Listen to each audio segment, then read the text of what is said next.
هنر اغواگری درباره یکی از قدیمی‌ترین و پیچیده‌ترین بازی‌های انسانیه. قدرت جذب و تاثیرگذاری بر دیگران. 9 تیپ اصلی اغواگر داریم. توی ویدیوهای قبلی در مورد داندی‌ها توضیح داده شد و توی این ویدیو می‌خوایم در مورد طبیعی‌ها توضیح بدم. قبلش لایک و سابسکرایب کن و با من همراه شو. کودکی بهشت طلاییه که ما همیشه آگاهانه یا ناآگاهانه در تلاشیم آن را بازآفرینی کنیم. طبیعی‌ها تجسم ویژگی‌های آرزو شده کودکی هستند. خودانگیختگی، صداقت و بی‌تظاهر بودن. در حضور طبیعی‌ها ما احساس راحتی می‌کنیم. با روحیه بازیگوشانه آنها همراه میشیم و به آن دوران طلایی بازگردانده میشویم. طبیعی‌ها همچنین ضعف رو به فضیلت تبدیل می‌کنند و با برانگیختن همدردی ما نسبت به مشکلاتشون ما رو وادار می‌سازن که از اونها محافظت کنیم و کمکشون کنیم. مثل یک کودک خیلی از این رفتارها طبیعیه، اما بعضی از اونها اغراق‌آمیز و بخشی از تاکتیک فریبنده آگاهانه است. کودکان از احساس ناتوانی رنج میبرن و از همون ابتدا قدرت جذابیت طبیعی خود برای جبران ضعف‌هاشون در جهان بزرگسالان رو در میابند. اونها یاد میگیرن بازی رو اجرا کنن. اگه معصومیت طبیعیشون بتونه یک والد رو قانع کنه تا در یک مورد به خواستشون تن بدن، این میتونه در موقعیت‌های دیگه هم به شکل استراتژیک به کار بره. اگه ضعف و آسیب‌پذیریشون جذابه، میتونن ازش برای اثرگذاری استفاده کنن. چرا ما جذب طبیعی بودن کودکان میشیم؟ چیزهای طبیعی همیشه روی ما تأثیر عجیبی دارن. از ابتدای تاریخ، پدیده‌های طبیعی مثل رعد و برق یا کسوف، انسان‌ها را با ترکیبی از شگفتی و ترس مسحور کردند. هرچه جوامع متمدن‌تر میشن، تأثیر چنین رویدادهای طبیعی بر ما بیشتره. زیرا دنیای مدرن پر از مصنوعی و ساخته شده است و چیزی ناگهانی و غیر قابل توضیح ما رو مسحور میکنه. کودکان هم این قدرت طبیعی رو دارن، اما چون تهدیدآمیز نیستن و انسان هستن، جذاب و دلنشین جلوه میکنن.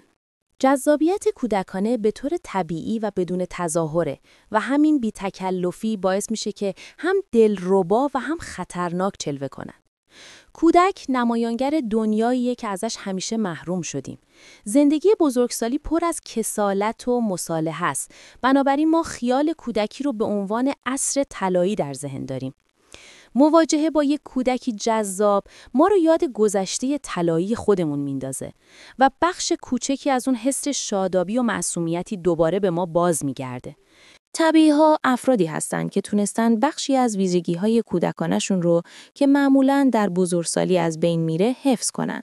این افراد به دلیل اینکه تونستن چنین ویژگی‌هایی رو در خود نگه دارن، اونها دقیقاً مثل کودک از ضعف‌ها و آسیب‌پذیری‌های خود برای تاثیرگذاری استفاده می‌کنن. برای ایفای نقش طبیعی باید قدرت رها کردن خود رو داشته باشید و بدون خودآگاهی روحیه کودکانتون رو نشون بدید. به جای تلاش نیمه‌کاره، تمام وجودتون رو به نقش کودک بدید تا تأثیر واقعی داشته باشه و در روابط خودتون رو کوچکتر و کم تجربه تر از طرف مقابل نشون بدید. طبیعی بزرگسال انواع مختلفی داره. اولیش معصومه. ویژگی‌های اصلی ضعف و سوء تفاهم نسبت به جهانه. معصومیت به دلیل دنیای سخت و بیرحمه. آسیب پذیره و کودک نمیتونه اونو حفظ کنه. سوء تفاهم‌ها ناشی از ندونستن تفاوت بین خوب و بده و دیدن جهان با چشمان پاکه. ضعف کودک باعث برانگیختن همدردی میشه و سوء تفاهم باعث خنده. ترکیب خنده و همدردی بسیار فریبنده است. بزرگسالان طبیعی واقعاً معصوم نیستن. اونها تلاش میکنن توهم معصومیت رو حفظ کنن و ضعف خود رو اغراق‌آمیز نشون بدن تا همدردی مناسب رو برانگیزن. این اغراق باید ظریف و بی تکلف باشه، نه واضح و مضحک. به جای نشون دادن تلاش آشکار برای معصوم بودن، آن را به شکل نگاه‌ها، اشاره‌ها و موقعیت‌هایی که در آنها قرار می‌گیرند نمایش بدید. هر نقص یا ضعف طبیعی خود رو برای اهداف خود به بازی بگیرید. دومین بزرگسال شروره. کودکان شرور جرأت و بیباکی دارن که بسیاری از بزرگسالان اون رو از دست دادن. دلیلش اینه که اونها عواقب احتمالی کارهای خود رو نمیبینن. ممکنه کسی آزرده بشه، ممکنه به خودشون آسیب بزنن، اما اونها بی‌توجه و شادمان هستن. این کودکان با روحیه سبک و بازیگوش خود شما رو مسرور میکنن و ناخودآگاه آرزو میکنیم کاش ما هم کمی شیطنت میکردیم. بزرگسالان شرور به دلیل تمایزشون از دیگران جذابن. اونها مثل نسیم تازه در دنیای محتاط بدون محدودیت عمل میکنن و این عملشون طبیعی به نظر میرسه. اگه نقش شرور رو بازی میکنی، نگران آزردن دیگران نباشید. شما اونقدر دوست داشتنی هستید که شما رو میبخشن. اما هرگز عذرخواهی نکنید و خودتون رو شرمنده نشون ندید، زیرا این جادو رو میشکنه. همیشه در چشمانتون یک درخشش بازیگوشانه داشته باشید تا نشون بدید هیچ چیز رو جدی نمیگیرید. دسته سوم شگفت‌انگیزها هستند. یک کودک شگفت‌انگیز دارای استعداد ویژه و غیرقابل توضیحه. در حوزه‌ای که مهارت فراوان دارن مسحوره و کارهاش بدون زحمت به نظر میرسه. اگه هنرمند یا موزیسین باشه، اثر او از انگیزه ذاتی میاد و به نظر میرسه به فکر چیزی نبوده. اگه استعداد جسمانی داره، انرژی و چابکی فوق‌العاده داره. بزرگسالان شگفت‌انگیز اغلب کودکان شگفت‌انگیزی هستند که تونستند قابلیت‌های نوجوانانه خود رو حفظ کنند. واقعیت اینه که خودآنگیختگی خیلی نادره. زیرا زندگی با قواعد و فشارهاش دائم تلاش میکنه اونو از ما بگیره. برای ایفای نقش شگفت‌انگیز شما نیاز به مهارتی دارید که آسون و طبیعی به نظر برسه و توانایی بداهه پردازی هم دارید. اگه مهارت شما تمرین لازم داره، اونو پنهان کنید و کاری کنید که بی زحمت به نظر برسه. هرچه تلاش شما برای طبیعی جلوه دادن کارتون کمتر مشخص بشه، جذابتر خواهد بود. مورد چهارم، عاشق بی‌دفاع است. با بزرگ شدن، انسان‌ها برای محافظت از خود در برابر تجربه‌های دردناک دور خود دیوار می‌کشن. این محافظت باعث سفتی ذهنی و جسمی میشه. کودکان به طور طبیعی باز و پذیرای تجربه ها هستند و این پذیرش بسیار جذابه. در حضور کودکان ما کمتر سختگیر و بیشتر پذیرای لحظه ها میشیم. عاشقان بی‌دفاع تونستن این فرایند محافظتی رو دور بزنن و روحیه بازیگوش و پذیرای کودک را حفظ کنن. این ویژگی غالباً به شکل جسمی نیز نمایان میشه. آنها خوش‌ریخت و ظریف هستند و کمتر از دیگران پیر میشن. این ویژگی از مهمترین ابزارهای طبیعی در فریب و جذابیته. وقتی در ارتباط با کسی حالت دفاعی داشته باشی، مثل اینکه بخوای از خودت محافظت کنی، توضیح بدی، توجیه کنی یا حساس و گارد گرفته باشی، طرف مقابل هم ناخودآگاه گارد میگیره و فاصله میگیره. ولی یک عاشق بی‌دفاع باز و نرم عمل میکنه. دفاعی بودن جذابیت رو نابود میکنه. باز بودن و انعطاف پذیری مقاومت طرف مقابل رو پایین میاره. نمونه تاریخی شخصیت طبیعی چارلی چاپلینه. او کودکی فقیر و پرچالش در انگلستان داشت و مادرش روانه بیمارستان روانی شد. در نوجوانی به سختی کار میکرد و در سال 1910 با آمریکا مهاجرت کرد تا وارد سینما بشه. در یک فیلم کوتاه نقش یک کلاهبردار رو بازی کرد و با لباسهای بزرگ و نامتناسب، کلاه و بوتهای بزرگ و عصا، شخصیتی کاملا جدید ایجاد کرد. سبک حرکات او، راه رفتن خنده‌دار، چرخش عصا باعث شد که حتی منتقدان هم به استعداد او اعتراف کنند. این مثال نشون میده که ویژگی‌های طبیعی کودکان میتونه به یک بزرگسال فریبنده و موفق تبدیل بشه، مشروط بر اینکه روحیه بازیگوشی و بی‌دفاعی کودکانه حفظ بشه. در فیلم‌هایی که بازی می‌کرد، چیزی که مخاطب رو لمس می‌کرد و چارلی چاپلین رو از سایر کمدین‌های فیلم صامت متمایز می‌کرد، ناهنجاری تقریباً رقت‌انگیز و معصومانه شخصیت او بود. چاپلین فهمید که اگه نقش رو بیشتر روی دید کودکانه به جهان تمرکز بده، تأثیر بیشتری خواهد داشت. در فیلم‌های بعدی، او شخصیت خود را روز به روز معصوم‌تر و ساده‌لوح‌تر کرد. مثلا در یک فیلم نقش یک نگهبان بانک رو داشت که در خیال خود کارهای بزرگ انجام میده، در حالی که دزدان مشغول سرقت هستند. یا در فیلمی دیگه نقش یک دستیار فروشگاه رو داشت که آماده نیست و خرابی بزرگی ایجاد میکنه. یا در فیلمی دیگه نقش سربازی در سنگرهای جنگ جهانی اول رو داشت که به وحشتهای جنگ مثل یک کودک واکنش نشون میداد. چاپلین بازیگران بزرگتر از خود را انتخاب می‌کرد تا به صورت ناخودآگاه اونها رو به عنوان بزرگسالان زورگو و خود رو به عنوان کودک ناتوان نشون بده. چاپلین که کودکی دشواری داشته بود، دچار وسواس به خاطرات کودکی شد. او به دنیای بزرگسالان اعتماد نداشت و اغلب با جوانان یا افراد جواندل ارتباط برقرار می‌کرد. 3 نفر از 4 همسرش در زمان ازدواج نوجوان بودند. چاپلین تونست ترکیبی از خنده و همدردی ایجاد کنه. مخاطب هم باش میخندید، هم براش دل میسوزوند. این اثر به دلیل صراحت و صداقت شخصیت ایجاد میشه. مخاطب حس میکرد او واقعاً خودش رو بازی میکنه. چاپلین با ارائه تصویر کودک در بدن بزرگسال به مخاطب توهم بازگشت به دوران ساده و خوشایند کودکی رو میداد. در جهان خشن و بیرحم اوایل قرن 20، سادگی و معصومیت بزرگسال جذابیتی عظیم داشت. کلید این جذابیت اجرای کامل نقش با جدیت و صراحت کامله. ایجاد همدلی از طریق ضعف و ناتوانی طبیعیه. چند سال بعد چاپلین مشهورترین بازیگر جهان شد. او به یک نماد جهانی تبدیل شد. وقتی در سال 1921 پس از سالها به لندن برگشت، جمعیتی عظیم همچون استقبال از یک فرمانده پیروز از او استقبال کردند. بزرگترین اغواگران، اونهایی که میتونن جمعیت‌ها، ملت‌ها و حتی جهان رو مجذوب کنن، توانایی عجیبی دارن تا روی ناخودآگاه مردم تأثیر بذارن، تا جایی که واکنش مخاطبان از کنترل خودشون خارج میشه.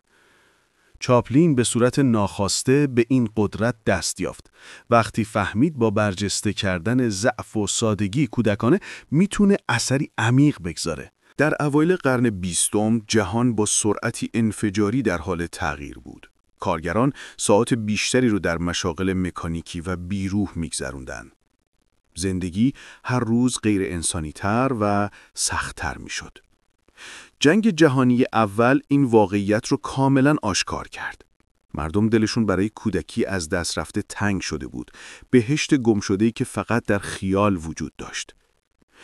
چاپلین، بزرگسال کودک صفت، نیروی اغواگری خارق‌العاده‌ای داشت، زیرا توهم بازگشت به زندگی ساده و بی‌دغدغه رو زنده می‌کرد، حداقل برای مدتی که فیلم ادامه داشت. در جهانی بیرحم و بی اخلاق، سادگی و معصومیت جذابیتی عظیم داره. اما راز کار در جدی گرفتن کامل نقش بود. مانند نقش مرد جدی در استندآپ کمدی. مهمتر از این، ایجاد احساس همدردیه. قدرت و برتری آشکار جذاب نیست، ترس یا حسادت ایجاد میکنه. مسیر پادشاهانه برای اغوا اینه که به شکل نامحسوس آسیب پذیری و بی‌دفاعی رو نشون بدید، نه اینکه اونو فریاد بزنید، زیرا این به معنای نیازمندیه و کاملاً ضد اغواگره.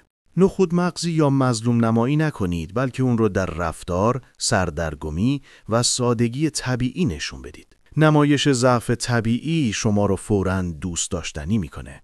دیوارهای دفاعی مردم رو پایین میکشه و باعث میشه احساس برتری ملایمی نسبت به شما داشته باشن، احساسی که برای اغواگری بسیار مؤثره. خودتون رو در موقعیت‌هایی قرار بدید که در آنها ضعیف‌تر به نظر میرسید و دیگری دست بالا را داره. او قلدره و شما بره معصوم. بدون هیچ تلاش مستقیمی مردم نسبت به شما احساس همدردی میکنن و وقتی چشماشون از احساساتی شدن تار شد، دیگه نخواهند دید که چگونه در حال هدایتشون هستید. در سال 1842 اما کراوچ در انگلستان در خانواده‌ای آبرومند از طبقه متوسط به دنیا اومد. پدرش آهنگساز و استاد موسیقی بود و رویای شهرت در سر می‌پروراند. بین تمام فرزندانش امام محبوب ترینش بود. کودکی دلنشین، سرزنده با شیطون، با موهای سرخ و صورتی پر از کک‌کمک. پدرش عاشق او بود و آینده درخشان روی صحنه‌های تئاتر براش پیشبینی می‌کرد. اما آقای کراش روی تاریکی هم داشت. ماجراجو بود، قمارباز و بی‌بند و بار بود. در سال 1849 او خانواده‌اش رو رها کرد و راهی آمریکا شد. خانواده کراچ به سختی افتادن. به اما گفتن پدرش در حادثه جان سپرده و او رو به صومعه‌ای فرستادن. نبود پدر ضربه‌ای عمیق به روح او زد. سالها گذشت و او همچنان در گذشته زندگی می‌کرد، انگار هنوز همون دختر نازپرورده پدره. روزی در سال 1856 وقتی اما از کلیسا به خانه برمیگشت، مردی شیک‌پوش از او دعوت کرد که برای خوردن کیک به خانه‌اش بره. او نیز همراهش رفت و مرد از او سوء استفاده کرد. فردای آن روز، آن مرد که تاجر الماس بود، وعده داد خانه‌ای مستقل براش فراهم میکنه، با او خوب رفتار میکنه و پول فراوان در اختیارش میگذاره. اما پول رو گرفت، اما رهاش کرد. تصمیمش رو گرفته بود. هرگز خانواده‌اش رو نبینه، به هیچ کس وابسته نشه، به همان زندگی باشکوهی رو بسازه که پدرش براش وعده داده بود.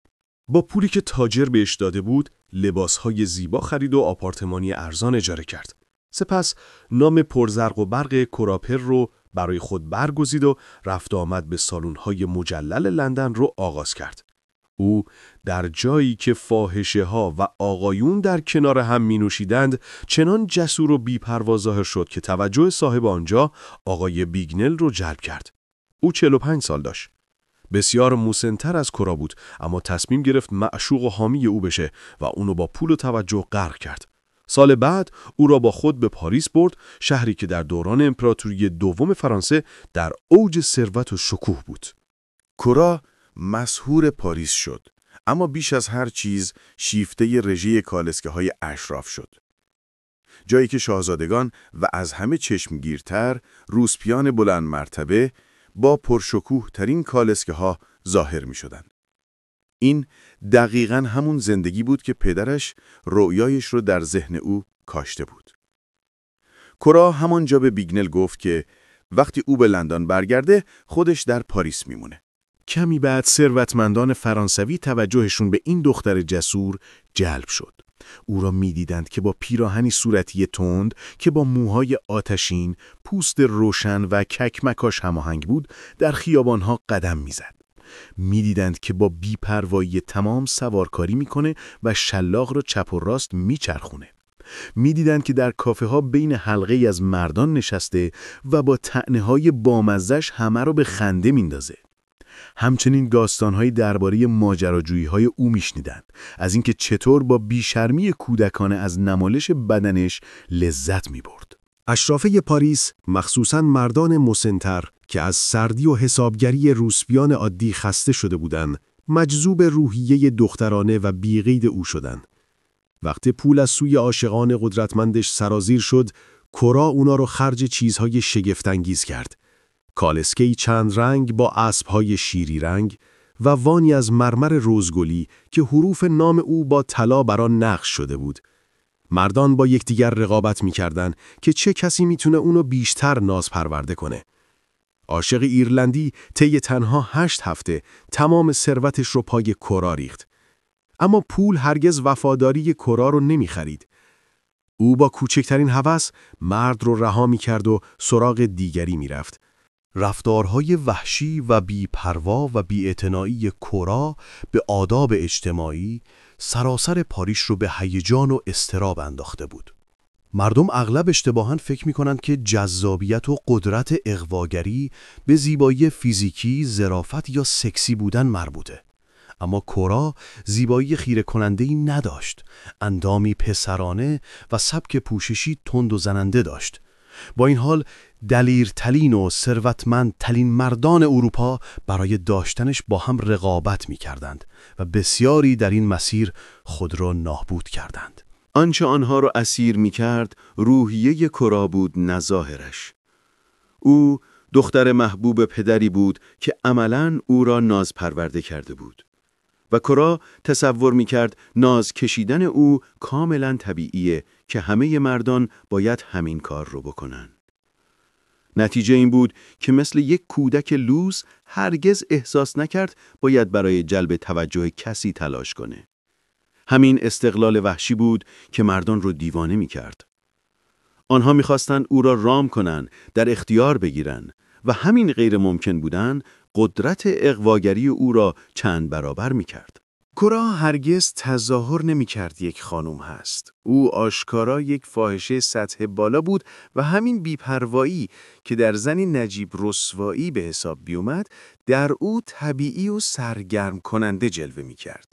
و درست مثل یک بچه لوس، رابطه هر مرد با کورا دقیقاً طبق قوانین او پیش می‌رفت. لحظه ای که مردی میخواست این قواعد رو عوض کنه، کورا علاقش رو از دست میداد. این راز موفقیت خیره کننده او بود. بچه‌های لوس شهرت بدی دارن، اما فقط اونهایی که با چیزهای مادی لوس شدن واقعاً غیر قابل تحملن.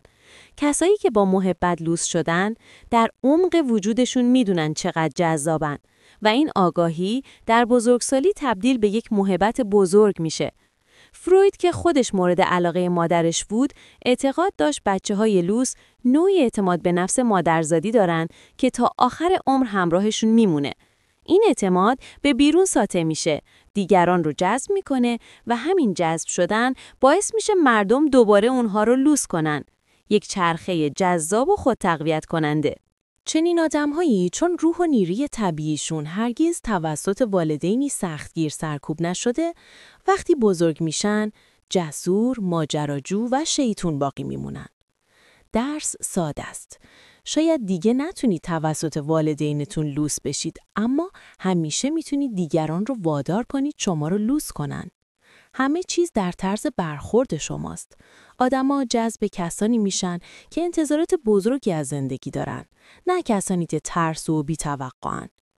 استقلال وحشی ما رو تحریک میکنه. هم مجذوبمون میکنه، هم چالشی در ما بیدار میکنه. این میل که من باید آن روح سرکش رو رام کنم، اونو به خودم وابسته کنم و نیمه مهم هنر اغواگری دقیقاً همینه. بیدار کردن میل رقابت در گیدران. در اکتبر 1925 جامعه پاریس با هیجان تمام منتظر افتتاح تازه‌ترین مد روز بود. تمام رقصنده‌ها و هنرمندانی که این برنامه را تشکیل می‌دادند، آفریقایی آمریکایی بودند. شب افتتاح سالن پر بود از هنرمندان، چهره‌های برجسته و اشراف. اجرای برنامه فوق‌العاده بود، همونطور که انتظار داشتن، اما هیچ کس برای اجرای آخر آماده نبود. در آخرین اجرا زنی قد بلند، کمی دست و پا چلفتی، اما با چهره‌ای بسیار زیبا روی صحنه اومد به نام جوزفین بیکر. اجرای او رقص وحشی نام داشت. با اینکه همراه یکی دیگه از رقصنده‌ها اجرا می‌کرد، اما همه نگاه‌ها تنها به او دوخته شده بود. انگار تمام بدنش زنده شده بود. پاهاش با نرمی و چابکی یک گربه حرکت می‌کرد و حرکت باسنش چنان پیچ و تاب داشت که یکی از منتقدان آن را به لرزش بالهای یک مرغ مگسخوار تشبیه کرد. هرچه رقص پیش می‌رفت، انگار جوزفین بیشتر در جذبه خودش فرو می‌رفت. از واکنش دیوانه‌وار تماشاگران نیرو می‌گرفت. اما چیزی که کارش رو فراموش نشدنی می‌کرد، حالت چهرهش بود. او واقعاً داشت خوش می‌گذروند. شادی و لذتی که میتابوند باعث میشد رقص آشکارا شهوانیش هم معصوم به نظر برسه و هم کمی خنده‌دار. فردای آن روز خبر همه جا پخش شد. ستاره‌ای تازه متولد شده بود. جوزفین تبدیل شد به قلب تپنده افتتاحیه و پاریس شیفته او شد. ظرف 1 سال چهرهش روی همه پوسترها دیده میشد. عطر، عروسک، لباس و حتی محصولاتی با نام جوزفین بیکر وارد بازار شد. زنان شیک پوش فرانسوی موهاشون رو مثل او به عقب میچسبوندن و حتی سعی میکردن پوستشون رو تیره تر کنن. این شهرت ناگهانی برای دختری که تنها چند سال قبل در یکی از بدترین محله‌های آمریکا بزرگ میشد، تغییری شگفت‌انگیز بود. جوزفین از 8 سالگی کار می‌کرد. نظافت خانه زنی سفید پوست که او را کتک می‌زد. گاهی شبها در زیرزمینی پر از موش می‌خوابید. زمستانها هیچ وقت گرمایش نداشت. سال 1919 از خانه فرار کرد و به عنوان بازیگر دوره‌گرد نیمه وقت کار می‌کرد و 2 سال بعد بدون پول آشنا وارد نیویورک شد. تا چند وقت به عنوان دختر شوخ گروه کور کار می‌کرد با چشم‌های چپ و اداهای خنده‌دارش، اما چندان دیده نمی‌شد. یک روز یک دعوت از پاریس به دستش رسید. بعضی از اجرا کنندگان دعوت رو رد کردند چون می‌ترسیدن موضوع در فرانسه حتی از آمریکا هم بدتر باشه. اما جوزفین بدون لحظه‌ای تردید این فرصت رو غنیمت شمرد و همین تصمیم زندگیش رو برای همیشه تغییر داد. او توانست برای سالها فرانسویای خسته و سخت‌پسند رو مسحور خود نگه داره. از همان سالهای نخست جوزفین نمیتونست تحمل کنه که بر جهان اطرافش هیچ کنترلی نداره. اما در برابر شرایط ناامید کنندش چه کاری از او ساخته بود؟ خیلی از دختران جوان تمام امیدشون رو به ازدواج می‌بستن. اما پدر جوزفین مدت کوتاهی پس از تولد او مادرش رو ترک کرده بود. برای همین ازدواج از نظر او چیزی جز گرفتار شدن در بدبختی بیشتر نبود.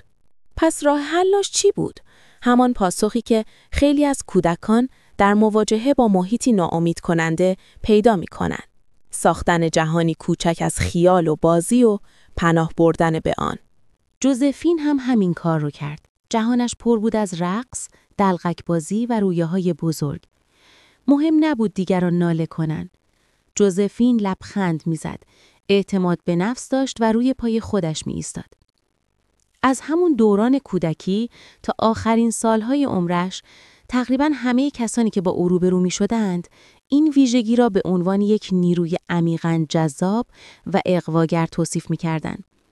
اینکه حاضر نبود مطابق انتظار دیگران رفتار کنه و اینکه کوچکترین سازشی نمی‌کرد باعث می‌شد هر کاری که انجام میداد اصیل، صادقانه و طبیعی به نظر برسه.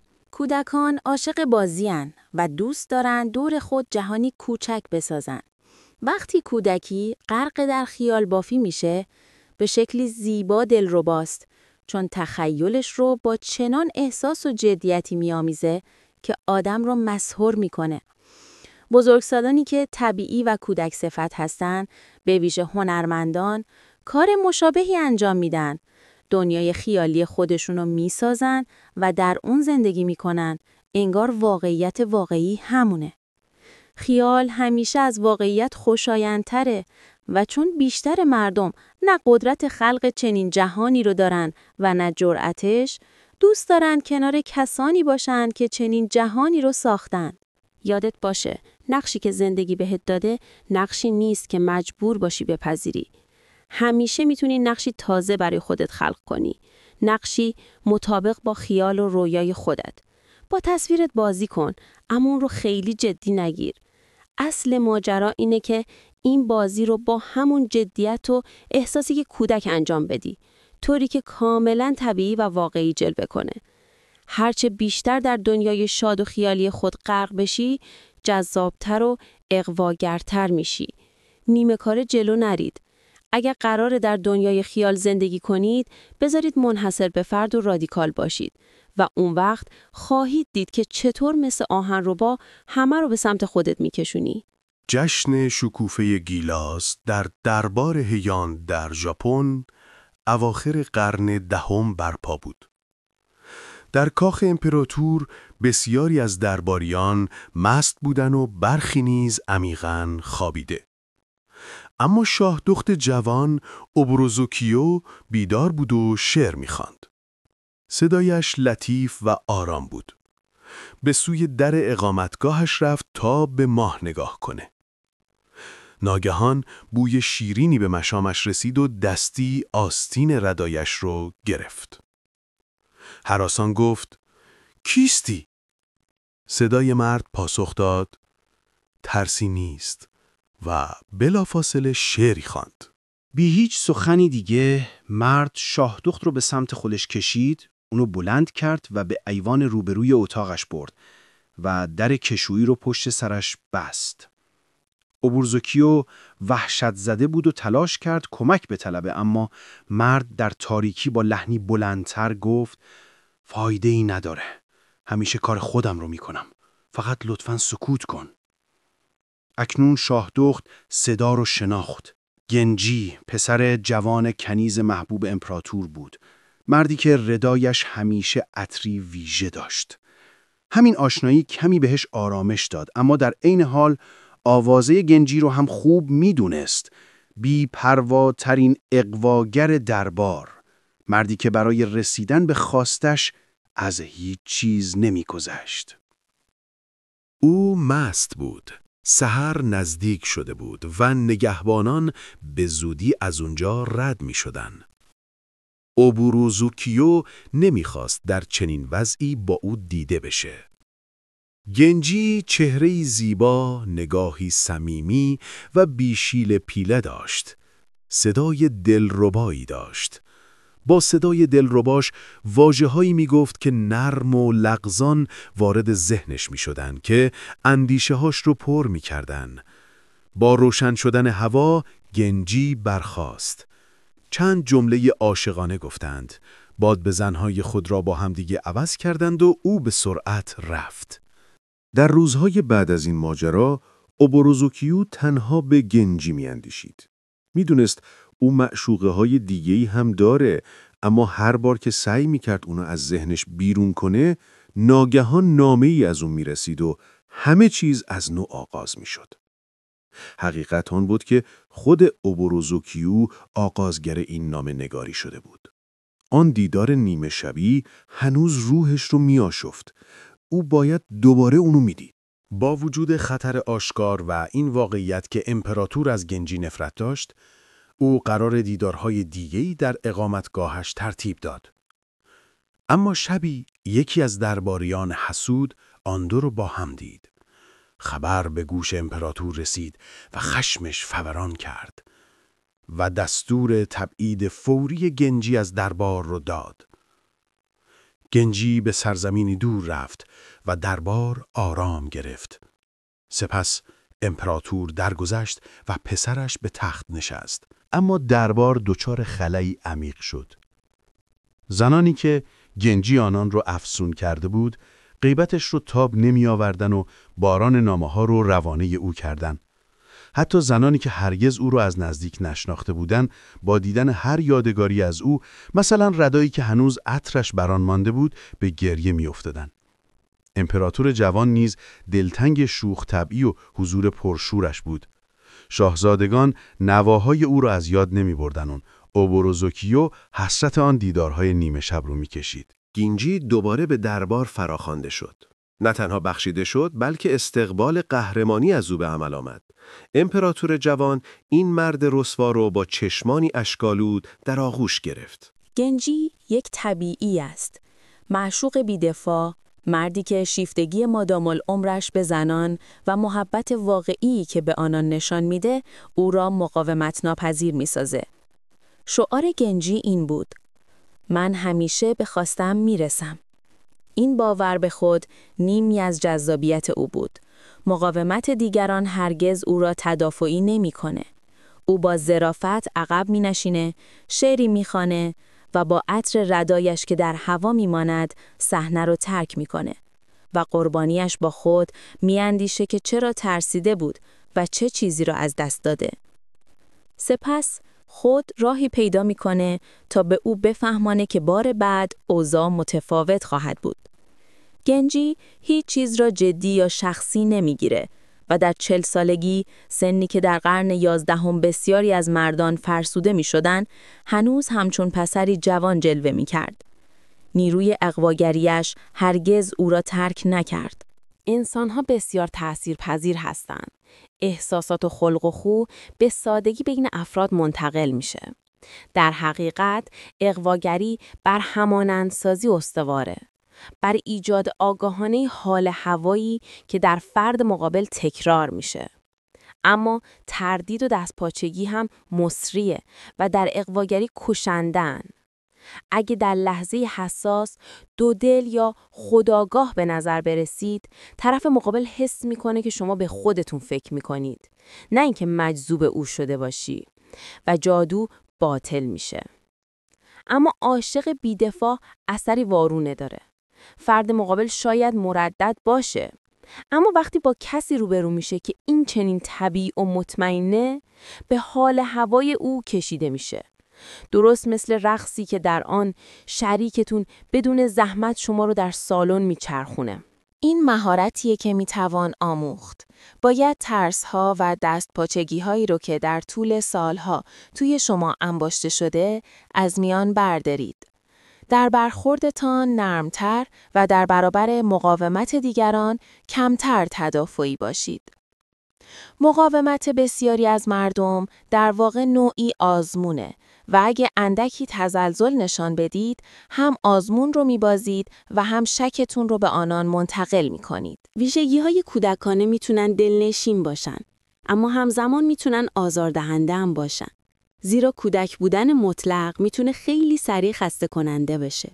بهترینه اغواگرای طبیعی کسانی هستن که مثل جوزفین بیکر تجربه و خرد بزرگسالی رو با رفتار کودکانه ترکیب میکنه. همین ترکیب ویژگی هاست که بیشترین جذابیت رو ایجاد میکنه. جامعه نمیتواند تعداد زیادی از طبیعی ها رو تحمل کنه.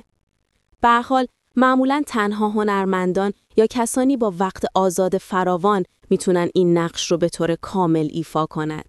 بهترین استفاده از شخصیت طبیعی در موقعیت‌های خاصه. وقتی لمسی از معصومیت یا شیطنت بتونه دفاعهای هدف شما رو کاهش بده. اگه بیش از حد کودکانه رفتار کنید و نتونید اونو متوقف کنید، خطر داره که نالایق به نظر برسید و نه همدردی بلکه ترحم و تنفر برانگیزید.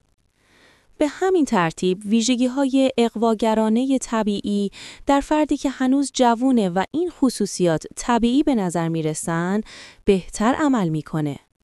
سنین بالا این ویژگی‌ها رو دشوارتر میکنه. بنابراین با افزایش سن ویژگی‌های طبیعی شما باید بیشتر روح باز کودک رو القا کنن و کمتر معصومیتی رو که دیگه کسی رو قانع نمی‌کنه. خب دوستان، این ویدیو هم تموم شد. ممنونم که همراه هم بودید. توی ویدیوی بعد در مورد شخصیت ششم اغواگر یعنی کوکت ها توضیح میدم. لایک و سابسکرایب فراموش نشه.